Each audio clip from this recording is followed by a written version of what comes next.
नमस्कार दोस्तों, मैं नवीन नायक। मैं अभी हूँ दिल्ली के जीटीबी नगर में और यहाँ पे आज हम सभी छात्रों से बात करने आए हैं बढ़ती महंगाई और रोज़गार को लेके। जैसे कि आप जानते हैं कि पक्षधारी सरकार जो बीजेपी की है वो हमेशा दावा करती है जो हमने रोज़गार को बहुत ही सृजन किया और बहुत ही बढ़ावा किया। वही विपक्ष का दावा है कि हमने रोज़गार मोदी सरकार या बीजेपी अभी तक कोई सृजन नहीं किया है, जिसमें रोज़गार में वो बहुत ही कमज़ोर नज़र आती है। इसी के साथ हमारे साथ अभी एक लड़के जुटे हैं जो यहाँ पे यूपीएससी का तैयारी करते हैं। हम उनसे बात करते हैं कि रोज़गार पे पक्ष और विपक्ष का दावा कितना सही है या कितना गलत है। नमस्ते भाई, आपका क्या नाम है? अक्षय। अच्छा जी, ये बताइए, जैसे मोदी गवर्नमेंट आई है, मोदी गवर्नमेंट की तरफ से बताया जा रहा है हमने लोकल फॉर वोकल को भी बहुत प्रमोट किया और रोज़गार भी बहुत हमने सृजन किया। रोज़गार के इसी को जब विपक्ष की सरकार जैसे कांग्रेस है, कांग्रेस बोलते हैं कि जो रोज़गार जो कोई भी ये वर्तमान गवर्नमेंट अभी तक कोई सृजन ही नहीं की है। जैसे पहले रोज़गार मिलता था उसकी तुलना में रोज़गार बहुत कम परसेंटेज में घटी। इस पर आपका क्या कहना है? नहीं, एम्प्लॉयमेंट रेट तो एक्चुअली में बढ़ी है वैसे। अब जाहिर सी बात है, इतनी सारी इन्वेस्टमेंट आ रही है हमारे यहाँ पे बाहर से, वो एम्प्लॉयमेंट रेट जो जितनी भी ग्रोथ हुई है वो आपको फ्यूचर में दिखाई देगी। जो गवर्नमेंट सेक्टर है उसमें चीज़ें कम हो रही हैं, उसमें एम्प्लॉयमेंट कम हो रही है। और जाहिर सी बात है, हम गवर्नमेंट जॉब के भरोसे बैठे ही क्यों हैं? आपको जॉब के लिए गवर्नमेंट के भरोसे बैठोगे तो जॉब नहीं मिलेगी ना। आप खुद एम्प्लॉयमेंट करो ना, पैदा करो एम्प्लॉयमेंट। आप किस लिए हो? युवा जनरेशन किस लिए है? वो नौकरी करने के लिए या रोज़गार पैदा करने के लिए है? अमेरिका में अगर कोई भी बंदा फर्स्ट आता है या टॉप करता है, उसका क्या टारगेट होता है? सरकारी नौकरी कभी नहीं होता। वो कहता है कि मैं बड़ा होके एम्प्लॉयमेंट पैदा करूँगा। इंडिया में क्या होता है? मैं सरकारी नौकरी करूँगा, मैं IAS IPS बनूँगा। और IAS IPS बन के क्या करते हैं? करप्शन, सीधी सी बात है। फिर कहाँ से पैदा होगा एम्प्लॉयमेंट? आजकल अगर मुझे अपना एम्प्लॉयमेंट करना है और मैं किसी से परमिशन लेने लग जाऊँ तो साला मुझे इतनी सारी तो रिश्वत देनी पड़ जाएगी अपनी एम्प्लॉयमेंट के लिए। खुद का मैं रोज़गार खड़ा नहीं कर पाऊँगा। मुझे अपना इंस्टीट्यूट खोलना है, 10 लोगों को मुझे रिश्वत देनी पड़ेगी, कहाँ से एम्प्लॉयमेंट पैदा होगा? हो ही नहीं सकता ऐसे तो। आप यहाँ किस चीज़ के लिए हैं दिल्ली में? मैं तो UPSC की प्रिपरेशन करता हूँ। जैसे आप बोल रहे हैं जो युवा को रोज़गार खुद अपने आप में सृजन करना चाहिए, आप भी यूपीएससी का तैयारी काहे कर रहे हैं? मैं UPSC का तैयारी कर रहा हूँ ताकि मैं वहाँ पे जाके और ज़्यादा बेहतर तरीके से चीज़ों को इम्प्लीमेंट कर सकूँ और ये जो घूसखोरी चल रही है इसके ऊपर काम कर सकूँ। ज़्यादा नहीं, मुझे पता है ज़्यादा नहीं कर पाऊँगा, 100% तो बिल्कुल भी नहीं कर पाऊँगा। अगर मैं 2% भी कॉन्ट्री कर पाया इसमें तो मेरे लिए वो बहुत बड़ी बात होगी। तो इसी तरह और तो युवा सोचते होंगे जो हम अपने देश के सभागारी में अपने देश की जो संपत्ति है उनको बचाने के लिए हम रोज़गार ले, और रोज़गार के तरीके से पूरे 100% तो कोई नहीं कर पाता है। जैसे कि पहले से ही करप्शन चलती आ रही है, तो इसको ख़त्म करने के लिए और सब युवा अपने गवर्नमेंट नौकरी की तैयारी करते हैं। एक्चुअली इसमें ना फिक्स होना चाहिए, बच्चों को ये सोचना चाहिए कि भाई देखो गवर्नमेंट जॉब की तैयारी करो, बट 1 या 2 अटैम्प्ट, 2-3 से अटैम्प्ट से ज़्यादा 2 ही मत। उसके बाद अगर आपका नहीं हो रहा, ठीक है, आप गवर्नमेंट जॉब चाहते हो, अच्छी बात है, कोई बात नहीं, नो इशू। बट 3 अटैम्प्ट से ज़्यादा मत दो किसी भी जॉब में, क्योंकि अगर आपने 3 अटैम्प्ट से ज़्यादा दिए, कल को होगा या नहीं होगा वो आपकी जवानी खा जाएगी। जो एन्जॉयमेंट और जितना फ्रूटफुल काम आप अपनी यंग एज में कर सकते हो ना, वो बाद में नहीं कर पाओगे। ठीक है, आप चाहते हो government job, it's okay, but 3 से ज़्यादा अटैम्प्ट मत दो यार। 7-8 साल मत लगाओ इसमें, मैक्स टू मैक्स 3 रखो, नहीं तो 1-2 महीने निकल लो, कुछ बढ़िया करो वहाँ से निकल के।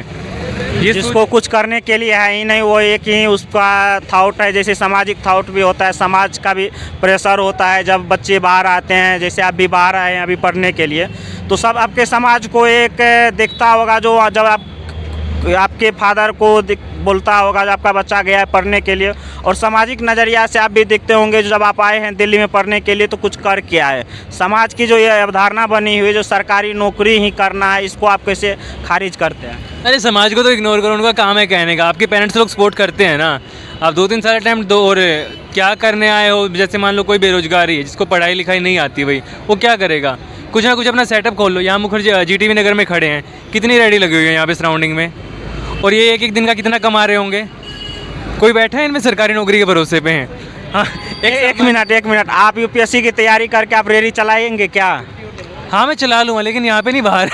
और यहाँ पे शर्म का है आपको आ रही चलाने में? क्योंकि यहाँ पे जितने भी लोग हैं जो भी कर रहे हैं, ये कोई भी यहाँ का नहीं है। क्योंकि अपने एरिया में काम करने में थोड़ी बहुत होती है हेजिटेशन, वो मुझे भी होगी शुरू में। हाँ, हो सकता है कि मैं बाद में नॉर्मल हो जाऊँ।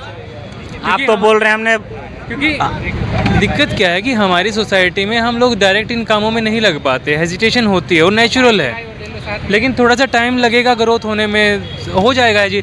हेजिटेशन स्लोली ख़त्म होएगी ना। ऐसा नहीं है कि मैं यूपीएससी की तैयारी कर रहा हूँ तो मैं अब तैयारी कर ली, सोसाइटल स्टेटस बढ़ा हुआ है मेरा तभी तो तैयारी कर रहा हूँ। और कुछ टाइम के बाद जरूरी थोड़ी ना मैं यही करूँगा, मैं कुछ और कर लूँगा, लाइक ट्यूशन्स पढ़ाना स्टार्ट कर दूँगा, IAS की तैयारी कराना स्टार्ट कर दूँगा। लेकिन मैं रेडी क्यों लगाऊँगा? क्योंकि मुझे आती हैं चीज़ें।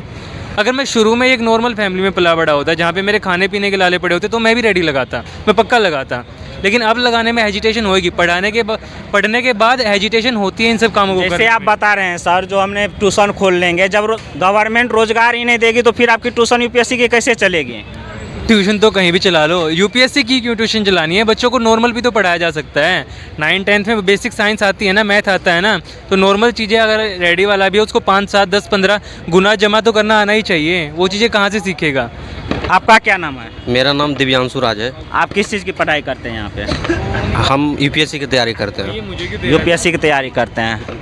आज का मुद्दा है जो पहले की गवर्नमेंट जॉब होती थी वह बेहतरीन है कि आज की गवर्नमेंट इस गवर्नमेंट जॉब के लिए बेहतरीन है? देखिए, हम तो आज की गवर्नमेंट को सपोर्ट काफ़ी हद से ज़्यादा करेंगे।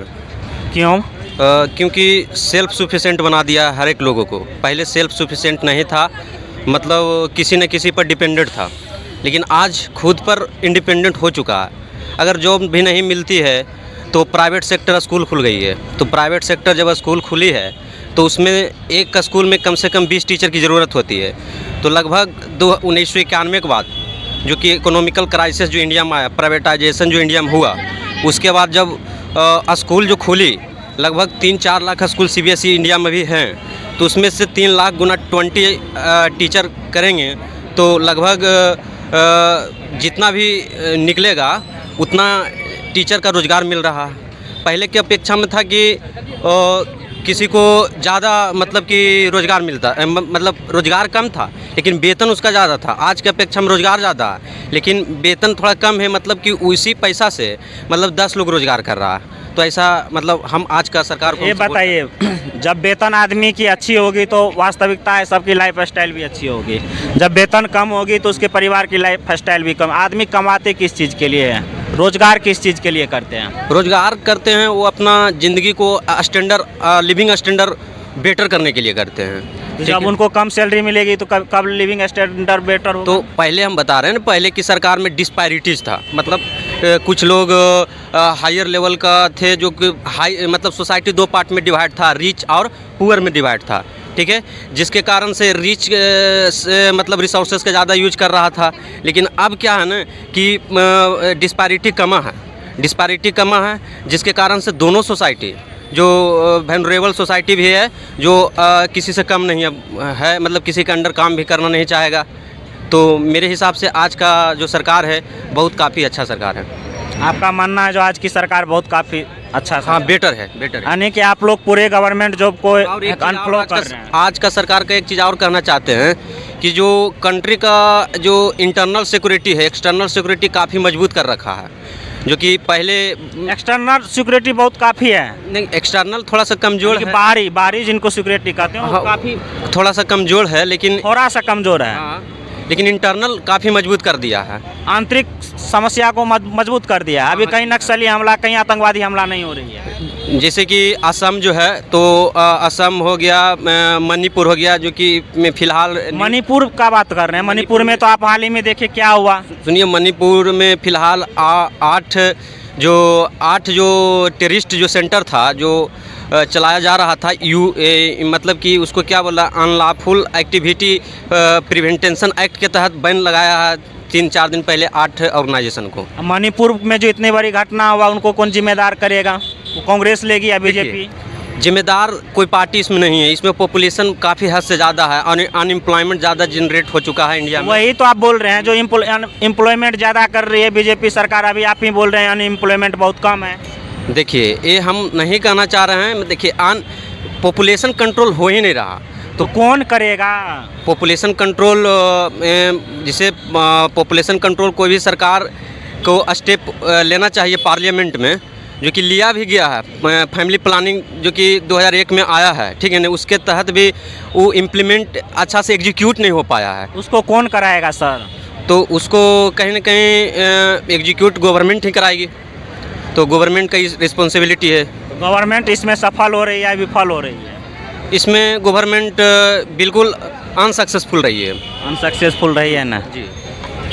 तो आपको जैसे अभी बताए हैं एम्प्लॉयमेंट रेशियो गवर्नमेंट का बहुत अच्छा है, आप ही बता रहे हैं एम्प्लॉयमेंट रेशियो बहुत अच्छा है, अनएम्प्लॉयमेंट रेशियो मणिपुर का बहुत गड़बड़ है। मणिपुर में तो भी बीजेपी की सरकार है। हाँ, मणिपुर में भी बीजेपी का सरकार है। तो कितना बड़ा निर्दयी घटना वहाँ पे हुआ जो पूरा वर्ल्ड देखा, ये घटना से आप क्या समझते हैं? देखिए, हम एक घटना से हम सीधा कहते हैं कि जितनी बड़ी बड़ी घटना जो हो रही है ना, मेन मुद्दा इसमें पॉपुलेशन अगर कंट्रोल कर दिया जाए, तो जब पॉपुलेशन कंट्रोल करेगा तो अनएम्प्लॉयमेंट कम होगी। जो कि नौकरियां के लिए सब स्टूडेंट तैयारियां करती है, जो कि नौकरी करते करते उसको शादी नहीं होती है, तो अपना जो कंट्रोल है खो देता है। इसके कारण से जब शादी नहीं होगा, उसका इच्छा पूरा नहीं हो रही है, इसके कारण से रेप भी बढ़ रही है इंडिया में, तो पॉपुलेशन को कंट्रोल करना ज़रूरी हो जाता तो है। आप किस गवर्नमेंट को सबसे अच्छा मानते हैं, कांग्रेस या बीजेपी? देखिए, हम तो मतलब डिप्लोमेट का तैयारी कर रहे हैं, तो डिप्लोमेट का तैयारी करते हैं, आपकी नज़रिया हर स्तर पे रहना चाहिए, हर एक कंडीशन पे रहना चाहिए, हर एक स्तर और कंडीशन के अनुसार बताइए जो बीजेपी अच्छी है या पहले कांग्रेस अच्छी थी? देखिए, पार्टी का दोनों पहलू होता है। पार्टी से नहीं, हम गवर्नमेंट की बात कर रहे हैं। गवर्नमेंट कांग्रेस की गवर्नमेंट अच्छी थी या बीजेपी की गवर्नमेंट अभी अच्छी है? देखिए, हम कोई पार्टी का सपोर्ट नहीं करते हैं, बस गवर्नमेंट को तो चुनना होगा भाई। आप यूपीएससी का एस्पायरेंट है तो बताइएगा ना, जो किसका गवर्नमेंट है। आप तो खुद एनालिसिस्ट हैं, हर चीज़ का एनालिसिस करते हैं, हर सब्जेक्ट का एनालिसिस करते हैं। अगर पूरा एनालिसिस करें तो हमें यूपी का गवर्नमेंट काफ़ी अच्छा नज़र आ रही है। धन्यवाद सर। आपका नाम क्या हुआ? दिव्यांशु राज। जैसे यहाँ पे हमने यूपीएससी के छात्रों का व्यू लिया, सभी का अपना अपना राय है। किसी का बीजेपी की तरफ अपनी राय है, किसी की कांग्रेस की अपनी तरह राय है, और ये दोनों के विचारों को मेरे चैनल के द्वारा कोई भी चीज़ को प्रमोट नहीं किया जाता है। ये दोनों व्यक्तित्व का, दर्शकों का अपनी राय है, इसमें मेरे चैनल का लेना देना कोई नहीं है। मैं नवीन कुमार, भारत फर्स्ट 24 से। जय हिंद दोस्तों।